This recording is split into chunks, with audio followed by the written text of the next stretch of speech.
Hello दोस्तों, welcome to my channel Deepika Desi in Germany. तो आज की सुबह थोड़ी हेक्टिक होने वाली है और आज का पूरा दिन भी थोड़ा बिजी जाने वाला है क्योंकि आज है मेरी बेटी की डेंटिस्ट की अपॉइंटमेंट। आप समझ सकते हैं डेंटिस्ट का नाम लेते ही बच्चे कैसे डर जाते हैं, तो आप मुझसे रिलेट कर सकते हैं। और उससे पहले आती है घर की साफ़ सफाई की बारी। तो चलिए पहले थोड़ा सा साफ़ सफाई कर लेते हैं। मैंने सुबह का टाइम था तो भाई सब कुछ काम जल्दी जल्दी करना होता है। लंच बनाना और बच्चे को तैयार करना, बहुत कुछ ऐसा होता है कि इतने काम पता नहीं कहाँ से आ जाते हैं। तो मैंने जल्दी जल्दी पहले किचन की साफ़ सफाई करना शुरू की, फिर मुझे नहाने भी जाना था। अभी मेरी बेटी सो रही है तो आप जानते ही हैं बच्चा सोता है तो कितनी जल्दी काम करना पड़ता है हम लोगों को। तो बस मैंने सुबह होते ही अपने काम में मैं लग गई। दोस्तों कहते हैं ना, जैसा हमारा घर होता है वैसे ही हमारा दिमाग भी महसूस करता है। अगर आसपास बिखराव हो तो मन में बड़ा उलझन सा होता है। इसलिए मैं रोज़ 10 मिनट अपने घर और अपने विचारों को समेटने के लिए निकालती हूँ। सफाई करना मेरा सिर्फ काम नहीं बल्कि एक थेरेपी भी है। जब घर चमकता है तो एक अलग पॉजिटिव एनर्जी मिलती है। हम अक्सर बड़ी सफाई के इंतजार में छोटी छोटी चीज़ों को छोड़ देते हैं, पर सच मानिए ये 10 मिनट की क्विक क्लीनिंग पूरे दिन की थकान और तनाव को आधा कर देती है। काम उतना ही बढ़ाएं जितना आप खुशी खुशी समेट सकें। परफेक्शन के पीछे मत भागिए, बस घर को रहने लायक प्यारा बनाइए। मैं चाहती हूँ कि मेरा बच्चा मुझे काम करते देखे, ये सीखे कि अपने स्पेस की इज्जत कैसे करनी है। जब वो मुझे सफाई करते देखती है तो कभी कभी खुद भी अपने खिलौने समेटने में मेरी मदद करने लगती है। घर सिर्फ एक माँ की जिम्मेदारी नहीं है, ये हम सबका एक छोटा सा संसार है। तो ये देखिए मैं आ गई थी नहा के और अब समय था सूर्य नारायण को जल अर्पण करने का। या आप भी सूरज नारायण को जल चढ़ाते हैं? अगर नहीं चढ़ाते हैं तो रोज़ चढ़ाइए। ठंडियों में तो यहाँ सूरज बहुत कम निकलता है, पर आज की सुबह बहुत ही अच्छी थी क्योंकि आज सूर्य नारायण फिर से निकले हुए थे। जैसे सूरज बिना रुके रोज़ समय पर आता है, वैसे यह छोटा सा काम मुझे अनुशासन सिखाता है। अपने दिन की शुरुआत शांति से करना मुझे बहुत अच्छा लगता है। और पानी की गिरती हुई धार के बीच जब सूरज की किरणें दिखती हैं तो लगता है जैसे सारी परेशानियां धुल गई हों। आज का दिन मंगलमय हो, बस यही प्रार्थना है। और अब टाइम था मेरे फेवरेट टाइम यानी कि चाय का। तो बस मैंने पूजा की जल्दी से और आ गई अपनी चाय पीने के लिए। उसके बाद आज नाश्ता करके हम हो रहे थे तैयार क्योंकि आज जाना था मुझे मेरी बेटी की डेंटिस्ट की अपॉइंटमेंट के लिए। और आज वो थोड़ा सा डरी हुई थी, हालांकि उसे इतना नहीं पता था, लेकिन हाँ इतना आइडिया उसे ज़रूर था कि आज डॉक्टर के पास जाना है। तो वो जाने में बहुत नाटक कर रही थी। ये देखिए जैकेट भी नहीं पहन रही थी। बड़ी मुश्किल से मैंने उसको तैयार किया, रेडी किया कि हम पार्क में भी जाएंगे। और मुझको जो स्कूटर नया आया है वो भी मैं लेके आई कि चलो इसी बहाने वो जाएगी। और हम जल्दी से निकले डॉक्टर के लिए अपॉइंटमेंट के लिए। और फिर देखिए हम यहाँ पहुँच गए हैं। ये सारे डॉक्टर्स का ही ये इलाका है पूरा। ये जितने भी हाउस यहाँ पे दिख रहे हैं सारे डॉक्टर्स के ऑफिस हैं, ऊपर इनमें क्लिनिक है।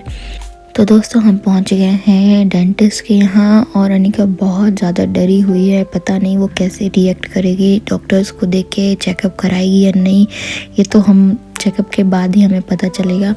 तो हम पहुंच गए रिसेप्शन पे और यहाँ हम वेटिंग रूम में वेट करने लगे अपने नंबर आने का। और यहाँ बच्चों के लिए काफ़ी सारी चीज़ें दी जाती हैं, तो बच्चे उसमें बिज़ी रहते हैं अपना पेंटिंग करने में या कुछ भी बुक पढ़ने में। तो डेंटिस्ट की अपॉइंटमेंट हो गई थी कंप्लीट और वहाँ आज उसने बहुत रोना वोना तो किया ही, क्योंकि चेकअप कराने में बच्चे परेशान तो करते ही हैं। पर फिर भी वो उतना परेशान उसने नहीं किया क्योंकि उसे पता था कि इसके बाद हमें जाना है पार्क। और हम आ गए थे पार्क में, जहाँ पे छोटा सा मार्केट भी लगा हुआ होता है। आपने ये मार्केट पहले भी देखा है।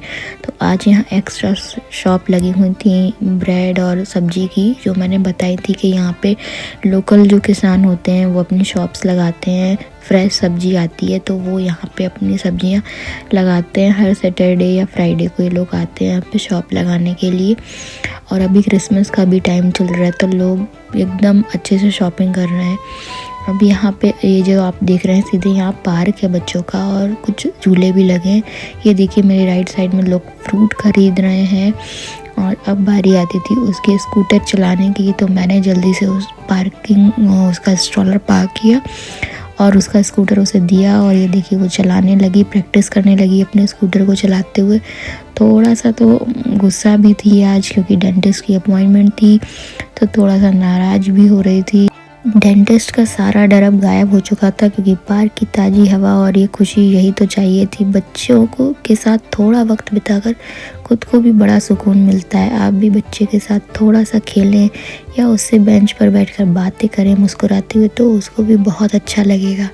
अब बारी थी घर वापस आने की, क्योंकि मौसम भी थोड़ा सा ख़राब होने लगा था। यहाँ मौसम ख़राब होते देर नहीं लगती है। अब बारी है मेरी सबसे फेवरेट टाइम की, यानी कि शाम की चाय।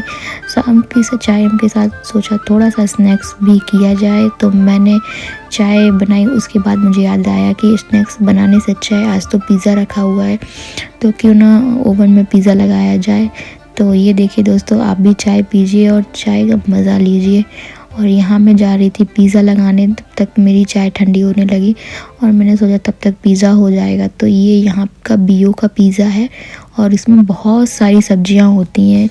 और ये मैं ये नहीं कहूँगी कि आप फ्रीज़ फूड खाएं, पर ये फिर भी काफ़ी हद तक अच्छा होता है। इसमें बहुत सारी सब्जी होती हैं और ये देखिए मैंने उसमें टाइम देखा कि इसको कितनी देर के लिए लगाना है, तो मैंने जल्दी से इसको रखा और जो भी यहाँ रैपर्स थे उसको मैंने डस्टबिन में डाले, क्योंकि यहाँ पे जो कचरा है वो आपको पता ही है अलग अलग करना होता है प्लास्टिक का, तो वो जल्दी से मैंने अलग किया। और यहाँ मैंने पिज़्ज़ा के लिए टाइमर सेट कर दिया 10 to 20 मिनट का।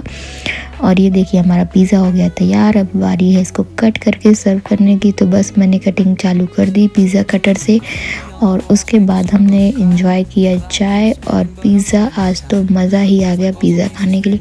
आप भी एंजॉय करिए दोस्तों। ये देखिए पिज़्ज़ा कितना बढ़िया लग रहा है, एकदम सब्जियों से भरा हुआ।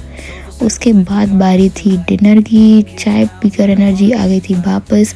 तो आज डिनर में बनाना है मुझे मूंग की जो बरी होती है दाल की, वो और आलू। आपके यहाँ इनको क्या बोलते हैं मुझे नहीं पता, आप कमेंट करके ज़रूर बताएं। तो आज मैंने मूंग की दाल की बरी और आलू की सब्ज़ी बनाना शुरू कर दी थी। यहाँ सब्जियों की बहुत प्रॉब्लम होती है, तो मैं अक्सर घर से ये दाल की बरी ज़रूर लेके आती हूँ, जो कि टेस्ट में बहुत अच्छी होती हैं और हेल्थ वाइज भी देखा जाए तो बहुत ही ज़्यादा अच्छी लगती हैं। आप भी इन्हें बनाएं और खा के बताएं कैसी लगती हैं और आपके यहाँ इनको क्या कहते हैं। वैसे तो हमारे यहाँ हमारी मम्मी या दादी लोग सब घर में ही लगा लेती हैं, दाल को पीस के और उसे लगा लेती हैं। तो जल्दी से मैंने सब्ज़ी लगाई, रोटी सेकी। डिनर करने के बाद बारी आती है मेन काम, जो कि मुझे बहुत बुरा लगता है, और वो है साफ़ सफाई का, क्योंकि बहुत ज़्यादा फैल जाता है सब कुछ। तो बस मैंने जो बची हुई सब्ज़ी थी उसको खाली किया और फिर जितने भी बर्तन थे उसको सिंक में डाल के बस जल्दी से साफ़ करने लगी। बर्तन धोना मुझे बहुत ही बुरा लगता है सच में, पता नहीं ये बर्तनों से पीछे कब छूटेगा, लेकिन भाई खाया है तो बर्तन तो धोने ही पड़ते हैं, ये तो आपको पता ही है। तो बस मैं लग गई थी साफ़ सफाई में। तो ऐसा रहा आज का दिन, डर से लेकर मस्ती तक और सफाई से लेकर स्वाद तक। तो दोस्तों आज बारी है एक अच्छी टिप्स की। अगर आप कढ़ाई में खाना चिपक गया है या जल गया है तो उसे रगड़ने में मेहनत बर्बाद ना करें। उसमें थोड़ा गर्म पानी और डिश सोप डालकर 10 से 15 मिनट के लिए छोड़ दें। जब तक आप बाकी बर्तन धोएंगे वो गंदगी अपने आप निकल जाएगी और आसानी से साफ़ हो जाएगी।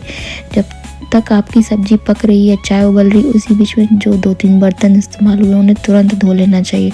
इससे खाने के बाद सिंक में बर्तनों का पहाड़ नहीं होता है। मैं ज़्यादातर ऐसा ही करती हूँ कि जैसे ही टाइम मिलता है मैं बर्तन साफ़ कर लेती हूँ। बर्तनों की चमक और बदबू दूर करने के लिए नींबू का इस्तेमाल करें। अगर बर्तनों से अंडे या प्याज की महक नहीं जा रही तो इस्तेमाल किए हुए नींबू के छिलकों को बर्तन पर रगड़ दें, यह नेचुरल क्लीनर का काम करता है। स्टील के बर्तनों पर अगर सफ़ेद पानी के दाग पड़ जाते हैं तो पानी में थोड़ा सा सिरका डालकर धोने से वो नए जैसे चमक उठेंगे। बर्तन धोने के बाद सिंक को साफ़ करना ना भूलें। एक गंदा सिंक किचन में निगेटिविटी फैलाता है। तो दोस्तों डेली सिंक को साफ़ ज़रूर करें। अपने स्क्रबर को हमेशा धोने के बाद निचोड़ कर सुखाएं। गीला स्क्रबर बैक्टीरिया का घर होता है। हफ्ते में एक बार उसे गर्म पानी में भिगोकर डिसइंफेक्ट ज़रूर करें। सिंक के नीचे एक छोटा सा मैट रखें जिससे पैरों को आराम मिलता है और लंबे समय तक खड़े होकर बर्तन धोने में थकान नहीं होती है। तो पता है दोस्तों, बर्तन धोना भी एक आर्ट है। अगर सही तरीके से किया जाए तो 20 मिनट का काम भी 10 मिनट में ख़त्म हो जाता है। सबसे बड़ी टिप यही है कि बर्तन को सोख होने का समय दें, लाइफ थोड़ी आसान हो जाएगी। तो दोस्तों, ये था आज का मेरा ब्लॉग। कैसा लगा आपको, आप लोग ज़रूर कमेंट करके बताएं और चैनल को सब्सक्राइब करना ना भूलें। जल्दी मैंने सारे काम निपटाए, स्टोव साफ़ किया क्योंकि अब बहुत थक गए थे आज, तो नींद भी बहुत आ रही थी। और सारे काम निपटा के मैं गई सोने और आप भी जाइए सोने। और ब्लॉग को लाइक करना ना भूलें और सब्सक्राइब ज़रूर करें। आज का ब्लॉग आपको कैसा लगा, जो भी सवाल में पूछे हैं मैंने, कमेंट में ज़रूर बताएं। तो ये देखिए, मैंने जलाई आज candle scented. Good night, thank you for watching, bye bye.